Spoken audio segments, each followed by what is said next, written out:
Hello everyone, hi, how are you guys doing today? Welcome back to another episode of Bleach, Thousand Year Blood War.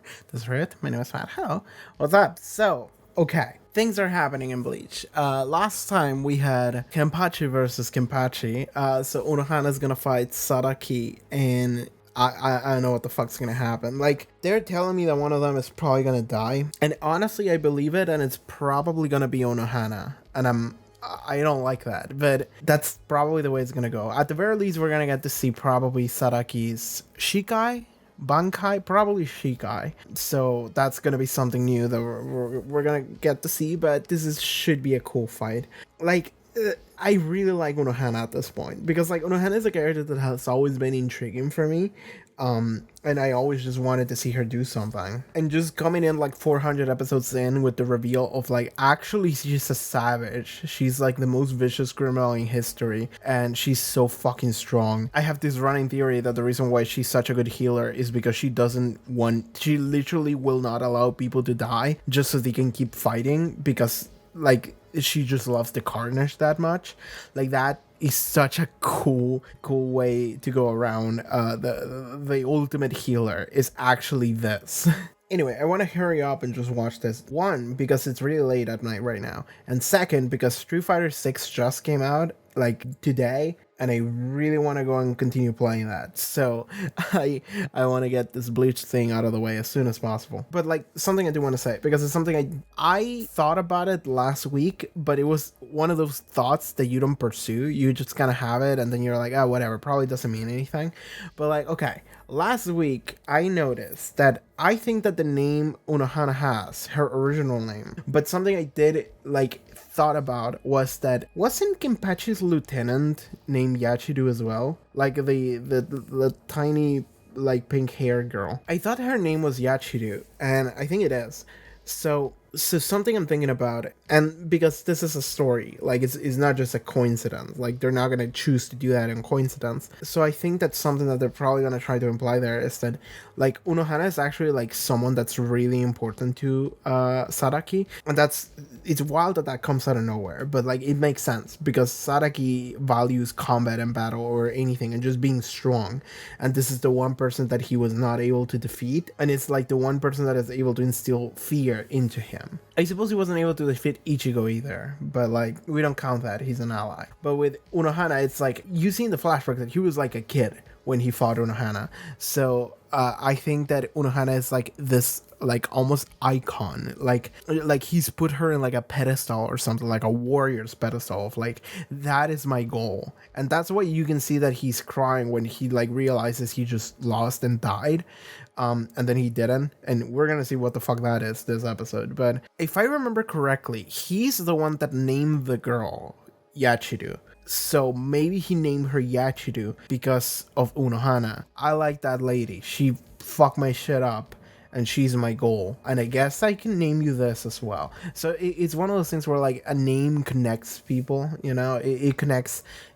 like, Saraki is a character that we don't really know a lot about emotionally. So this is fun. We get to see something that he actually does really care about to that level. So yeah, that's just an interesting thing that I noticed while I was editing previous episode. So I just wanted to bring it up now. But anyway, let us begin. So Patreon, check out the Patreon, link in the description below. Pop up on the screen, you can support the channel and watch the next two episode reactions to Thousand Year Blood War already, as well as full-length reactions if you're into that. Okay, let us begin. So Bleach, Thousand Year Blood War, episode 10. Let's go. She keeps killing him, and he comes back to life, I guess.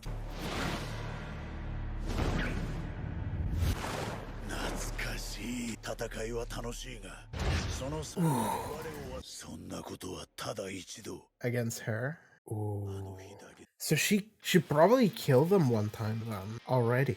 It's interesting that we get to see Saraki's thoughts, because like he would not have any fucking clue what's going on. To him, the battle is just happening.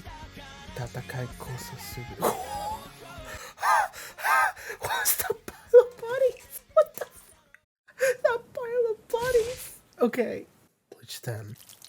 The battle. That's so fucking cool. Several hundred years ago. やはり無理です。隊長が満足されるほどの猛者が見つかるとは思えません。この死体の山の大きさがそのまま隊長のご分の大きさでありましょう。 So ridiculous. 隊長が切られたものではないのですか？ Wait, he did it. なんだあのガキは。剣を喜ばせるに足る敵を求めて Okay. あらゆる場所をさまよった。それゆえ剣がそれに生む者同士を引き合わせたのでしょう。至福思いもしなかった。 Oh, よもやその子供が私との戦いで自らに枷をかけてしまおうとは。 it's so cool. This is so cool. あなたは気づいていないでしょう。 Mm. 自分が無意識のうちに戦いの中で自らの力を自ら封じてしまっていることに。 How so? あの戦いで私たちは互いにこれまでにない喜びを得た。ギリギリで戦う喜びを知ってしまったこと。 He enjoys. それこそが私の罪。 He enjoys fighting a rival. He enjoys fighting someone on an equal level. 私はあなたよりも弱かった。 Oh. これを失えばもう二度と戦いを楽しめる時など来ないと考えたあなたは無意識のうちに少しずつ暗く深く自らの力を押し固め封じていったのです。私は絶望しました。あなたに力を封じさせてしまった己の不甲斐なさに。あなたが強敵と戦い視線をかすめるたびに自らにかけた枷を砕き昔のあなたに戻っていること You に。 start to return to what you were when you were a kid. 私は強い。あなた以外の誰よりも私はあなたを殺しましょう。100度でも1000度でも。だからこそ私はあなたを癒しましょう。何度でも何度でも。 Until you go back. Until your nature comes back to what it was. 私を超えて遥かな高みへ。さ Alright. And now we have context. あ、私が何のために街道を治めたかあなたが知らぬはずはないでしょうに。 So the battle could keep going. 挽回。 Soundtrack. 稲月。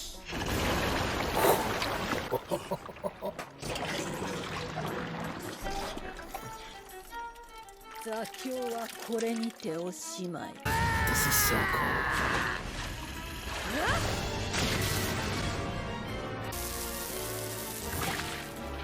Okay.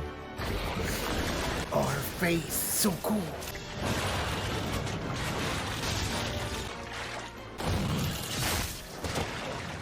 I like that there's this fucking river of blood now. 溶けていく。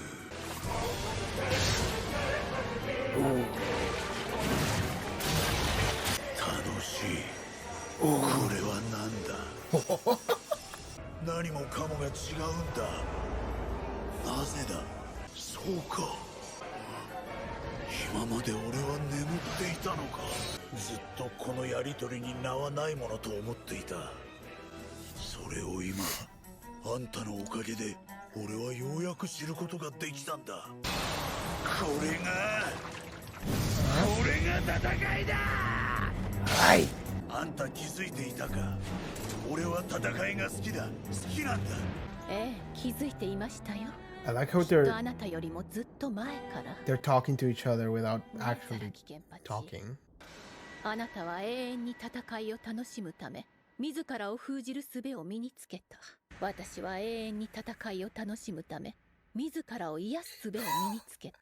That's so cool. だけど私の手にしたこの力はこの一戦のためにあったのだと。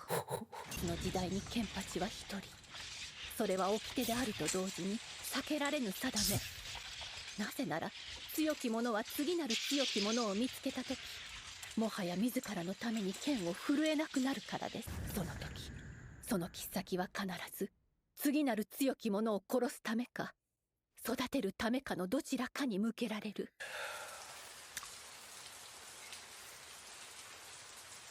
この子こそがケンパチの名を持つにふさわしい。 Did you さよ save うな them? ら世界でただ一人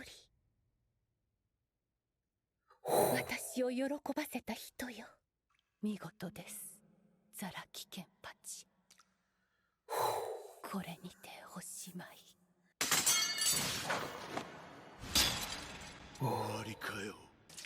おい、死ぬな。まだだ。まだ足りねえんだ。お願いだ。死ぬな。子供みたい。何を悲しむことがあるのです。だけど今のあなたには There are に戦 people to える fight. 敵も対等に渡り合える仲間も、そして何よりあなたと共に目覚めた相棒がいるではありませんか。 Yeah. What about 私 the が whole これまで手 purpose? にしてきたすべてはあなたへと解き放ちました。 Huh?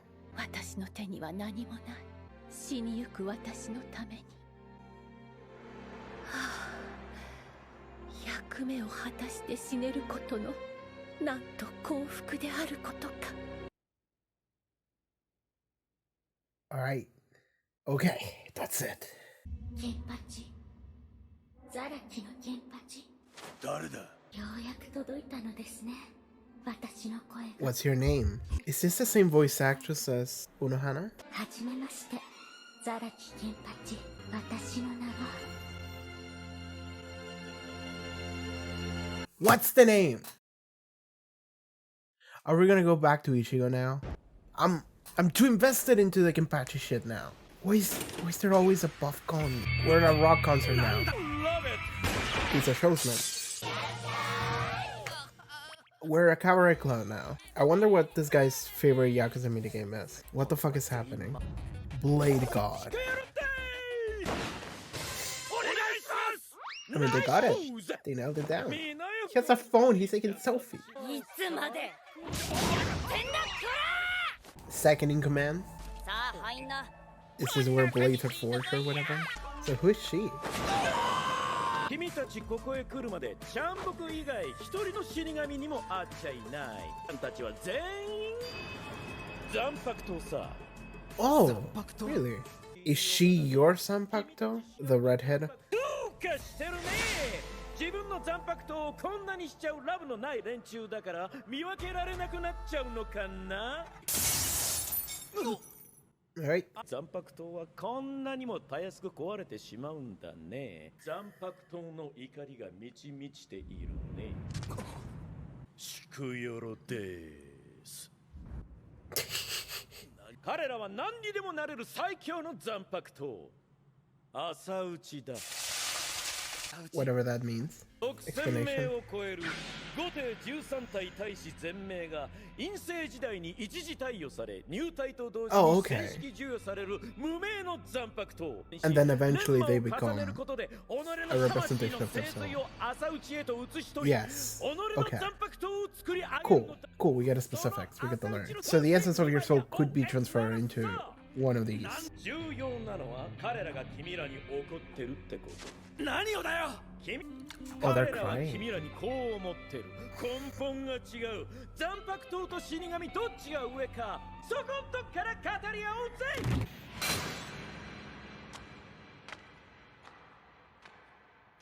Okay. There's a lot of minutes left. There's gonna be more. 71時間48 Who's 71 hours 三 left? 日三晩よく頑張ったね。合格だよ、レンジちゃん。君は不合格だよ、イチゴちゃん。まだ。ダメ、待たないおしまい不合格ちゃんちゃん。 Alright. 時間切れじゃないの、気持ち切れ。やれるとかやれないとかそういう話してないの。君は朝打ちに選ばれなかった、それだけ。いつまでもピーピーわめくんじゃねえの。実に分かったのはレンジちゃんは死神でイチゴちゃんは死神じゃないってこと。お前お家に帰んな。ああそうだ、ソウルソサエティにも二度と立ち入るなよ。ソウルソサエティは死神たちの地。残白刀も持たないただの人間に立ち入る資格なんてない。俺が今帰ったら残月はどうなるんだよ。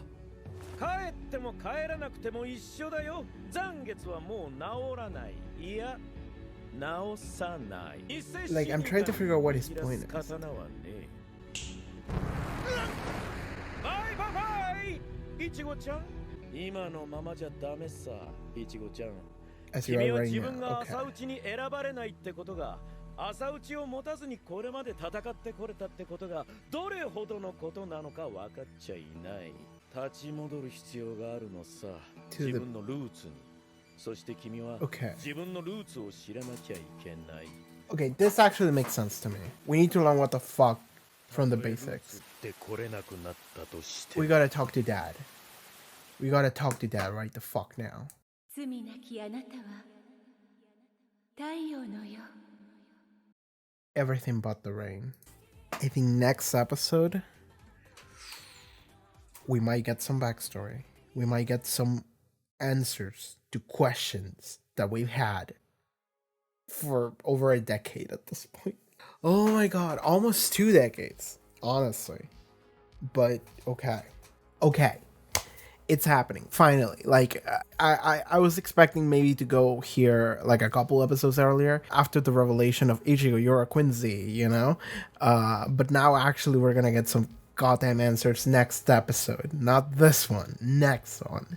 But okay, I'm excited for that. But okay, because near the end of that episode I was sitting here thinking, like, you know, he's saying like, Ichigo, like, fuck it, like, you can't be a Soul Reaper, fuck you, you're leaving. And I'm sitting here like, well, I don't believe you because he's the main character and he's a Soul Reaper. Like they're not gonna remove that. So from like a meta perspective, I'm like, that's not happening. But then I was sitting here thinking, like, what is the point he's trying to make here? Like, what is the play? And what he meant by what he said is basically what he said. He genuinely meant that. He's like, dude, you are not a Soul Reaper. You can't hang out here. You need to fucking go. And he means that. And the final things that he said right there are something that makes more sense, is that he says, you're no good as you are right now. Because he said, the fact that you've been fighting this time without an Asauchi, and he explained what an Asauchi is. An Asauchi is a sword that is basically a blank slate for a Zanpakuto that will become imbued with an essence of your soul and will become your Zanpakuto eventually. It's like, okay, this is something that is given to like Soul Reapers when they're in the academy, and then after spending enough time with them, Zanpakutos become part of themselves. And that's where Zanpakutos come from. Renji succeeded in whatever he was doing down there. And I'm guessing that what he did is that he befriended an Asauchi or something. Not just befriend, maybe just befriend, I don't know. But like, he was able to impart a part of his essence into an Asauchi, and maybe that becomes a new Zanpakuto or something along those lines, but Ichigo was not able to do that. So what he's trying to say here is, Ichigo, this is Shinigami 101, not even 101. This is the first step, and you have not taken it. And kind of what we're doing here is taking the first step for the first time. It's like, you're supposed to imbue a part of your soul into an Asauchi, and that becomes your blade. You haven't done that. And the fact that you haven't done that is bad. It's like, we're not going to get anywhere if you can't do that. Now, whenever something like this happens, I'm always thinking to myself, like, well, you could just tell him, you could just explain this to him, and maybe you'll get somewhere when you do that. But no, Ichigo has to go on a journey. He has to learn about his roots, because the plot demands it, but also because, goddammit, I want to know. So we're going to learn, and I'm happy about that. But this starts to bring up questions, because it's like, okay, every other Soul Reaper had an Asauchi that then becomes imbued with their essence and then becomes the Zanpakuto. So Renji's essence eventually got imbued into an Asauchi and became Sabimaru. Uruki's essence got imbued into an Asauchi and eventually becomes Soda no Shirayuki. Okay, Ichigo didn't have that. And it's interesting because we, the audience, we've only seen the most weird roundabout way that things are for Ichigo, but now we're being explained like, this is not normal for most Shinigami. And it's like, yeah, that makes sense, because like, the way Ichigo obtained Sangetsu was the stupidest shit, most insane, not bullshit that Urahara came up with, which was essentially like, all right, I'm going to kill you and I'm going to take your chain and you're going to turn into a hollow. And if you don't, you're going to get a cool sword. Actually, no, that's how he became a Shinigami again. And then eventually he got Sangetsu in the middle of a fight. But like again, that's the thing. It's that Shinigamis, every single other Shinigami we've seen has gone through like an academy, and they had to learn not only how to fight but like how to be a Shinigami. And Ichigo was just doing it, and that was kind of the point of early Bleach too. Is that early in Bleach, and I can speak about this because I actually did watch a couple of like Bleach reactions to some of the early episodes, so that's kind of fresh in my mind.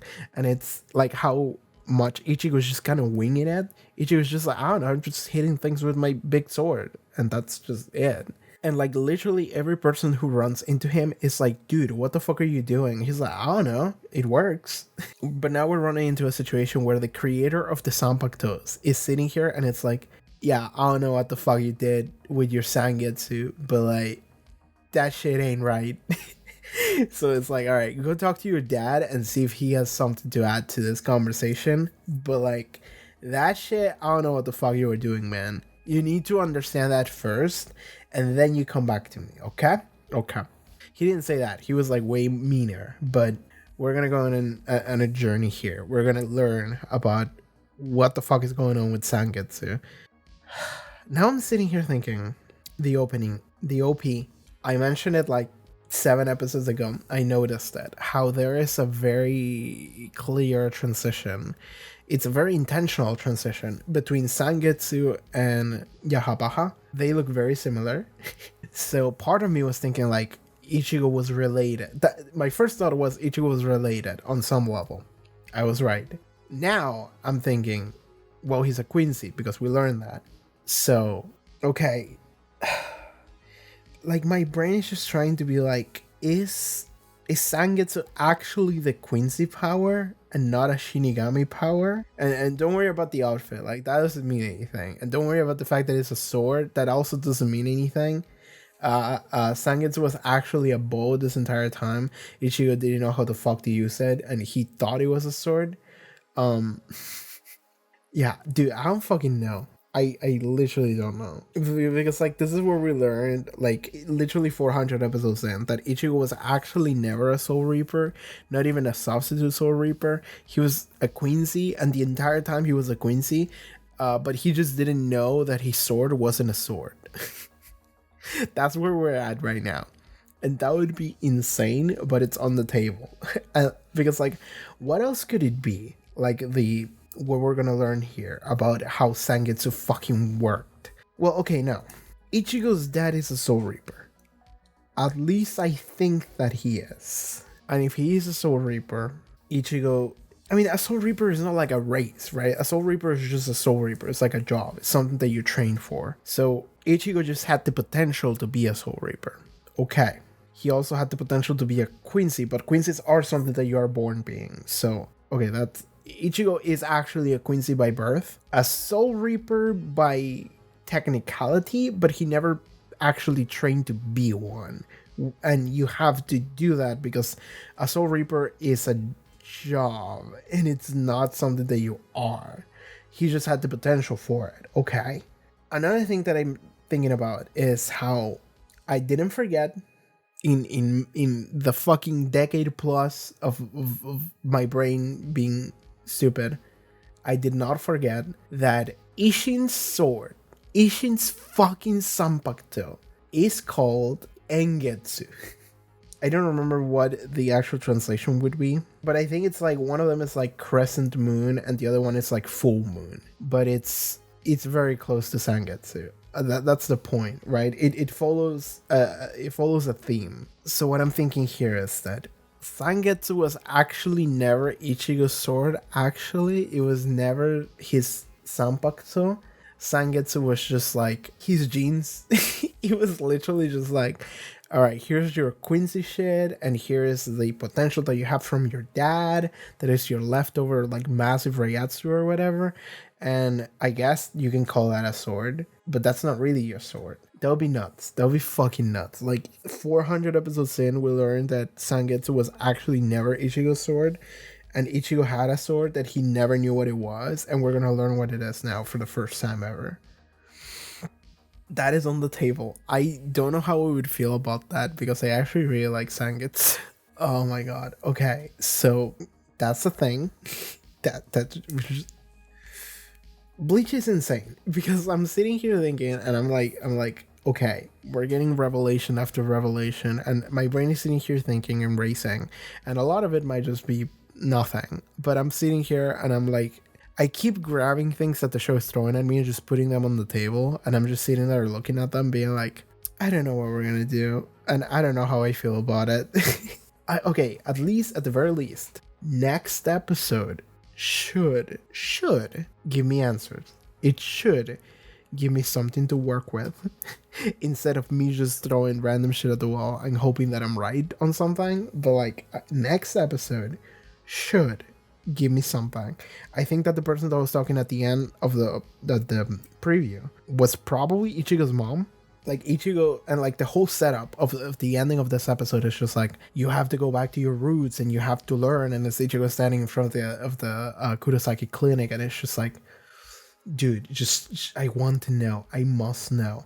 And they're talking about the rain, and I think the rain is significant because I think Ichigo's mom died while it was raining. Yeah. Ichigo saw the bait from Grand Fisher and on a rainy day, and he went to try and save the girl, and then Ichigo's mom was like, no, and then she died saving him. Okay. All right, so next episode we'll get answers. Okay. Sorry, I talked a lot about Ichigo just now. The title of the episode is The Battle. I should be talking about UNOHANA and ZARAKI. But like, honestly, like, I feel like I was lied. I feel like I was teased by last week's episode, and then we go into this episode, and the battle ended way too quickly. It was really cool, but it just like came and went. And it's like, okay, I have no idea how long it actually was in the manga. It maybe wasn't long at all. Maybe it was just, but like, I'm thinking that maybe because of the fact that they have to adapt like 13 episodes, like they don't have any more room. They have to rush the shit. So maybe that's the reason why the battle was quick, but maybe the battle was just quick. It was a really cool battle. Unohana's fucking dead. Okay, it worked out exactly how I thought it would be. Unohana's dead, and Zaraki, I'm guessing, got his Zanpakuto. And it's talking to him, and I could be wrong, but I think that was also Unohana's voice actress, which would be cool. That could mean one of two things. One, his sword sucks the soul of the people that it kills, so she's part of his power now. That would be cool. She will forever be locked in battle with the one man that gave her joy.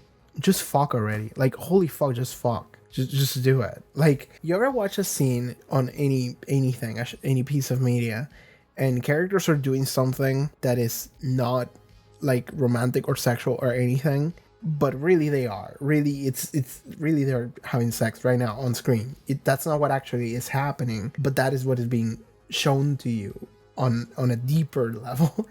That's what this fight was. It was them just fucking banging on screen. Both of them were just loving every second of it, and you know what, that was great. I ship it. She's fucking dead. But my theory previously was like, you know, she could be sucked into his sword and he could like use her like a stand, like a JoJo. That's me being crazy, but it could be something like that, because we even saw Yamamoto raising the dead of the people he has killed. So I don't know, that could happen. But another thing that and this is more likely, is that Zaraki's sword just sounds like her because he wants to hear her voice. That's it. That could just be it. Just because he likes her that much. But anyway, we got an explanation as to what actually this fight is. Part of me doesn't like that they are underselling Unohana a little bit, like immediately, because like last week I was like, oh my gosh, she's so savage, she's so raw, she's so fucking cool. And then this episode is like, actually I'm weaker than you, and I always have been, and everything that I'm doing right now is to restore your power. And I'm like, okay, she's being a stepping stone to Zaraki, and she knows that she is. She's actually happy to be. And like, on some level, I feel like we could have used Unohana better, but also I think this reveal of Unohana being all of these things was really cool. So fuck it, I'll give it a pass. I just hope she stuck around and did more cool things for longer than half of one episode. But it's fine. We can work with that. But okay, we learned that Zaraki was actually a fucking beast when he was a kid, to the point that he was stronger than her, and she knew it and she realized it. And Zaraki realized it as well. And the thing is that Zaraki, as a feral child, only wanted to find a strong opponent that he could enjoy battle with. And then he found her and he was enjoying himself. And then he realized, oh shit, I'm gonna kill her. And then he subconsciously decided, I'm going to hinder myself. I'm going to nerf myself. Because if I fight at full power, I'm just gonna kill her. And if I kill her, I can't play with her anymore. So he just decided not to. You know what? This is something that Taiko is just pulling out of his ass. But I'm okay with that. Because like, Zaraki is a character that has constantly been hindering himself since the first time we saw him. He wore the fucking like bells on his hair just to like hinder himself so people could hear him. He wore the eye patch. Like he was always deliberately doing all of this shit just so he could like bring himself down so like people could compete with him on some level and he could enjoy the battle. So this is not something new. And now we're just expanding on that and just being like, yeah, since he was a kid, he's been doing that. But rather than on a deliberate level, it was even on a more subconscious level. And he's still doing it. On a subconscious level, he's still nerfing himself. He's still hindering himself. He's sandbagging. He's always been sandbagging. And and UNOHANA comes here and she's like, I'm the only fucking person that knows how powerful he is. And I'm going to bring him back. And we also learned what her sin was. Because last week she mentioned my sin. And I'm like, well, what is that? Her sin is that she was so weak when they fought the first time that she created the Zaraki that decides I'm not going to be strong. Because if I'm always super strong, I'm going to kill the people that I want to fight with. And I can't have fun anymore. So I'm not going to do that. To UNOHANA, to someone who loves battle, she saw that she found the strongest person in the world, and then she saw how she made the strongest person in the world stop being the strongest person in the world because she was too weak, and he didn't want to lose her. And then she was like, no, you should kill me. And ever since then, he's been doing that subconsciously, and she's sitting there thinking like, that sucks. And she hates that. She hates the fact that she was so weak that the one thing that she values the most, which is battle and strength, the one person who it's like the Ubermensch to her. Like it's like a mythical creature. It's like something that's like, oh my god, that's him. That is the strongest person. I love him. He's great. And he's not anymore because of me. That is something that waited on her, and that is her sin. And this is her fixing it. She's like, I am going to kill you as many times as I have to, just so I can return you back to what you were. And she does. And that's the coolest part of the fight, is the fact that her healing ability is such that she is able to kill him and immediately bring him back. And there's no like time displacement or whatever. She's just healing him right back up like crazy diamond, or maybe more like gold experience. Anyway, so she's just immediately healing him back up, and that's the entire fight. And she just kills him and kills him and kills him and kills him and brings him back and brings him back and brings him back. And it worked because like she's sitting there thinking like, we're gonna fight and I'm gonna keep killing him until he's eventually gonna snap back and just kill me instead. And he does. And the moment he does, it's like, wait, don't die. Wait, shit, don't die. I need you. I wanna fight. I'm not satisfied yet. And it's just like, she's very satisfied actually. UNOHANA died with the biggest fucking smile on her face. She's like, God, I'm so happy I accomplished my life goal, which was find the strongest person, have a great fucking fight, and fucking, if he's stronger than me, just fucking let him kill me. And he did. I say let him kill me. She didn't let him, right?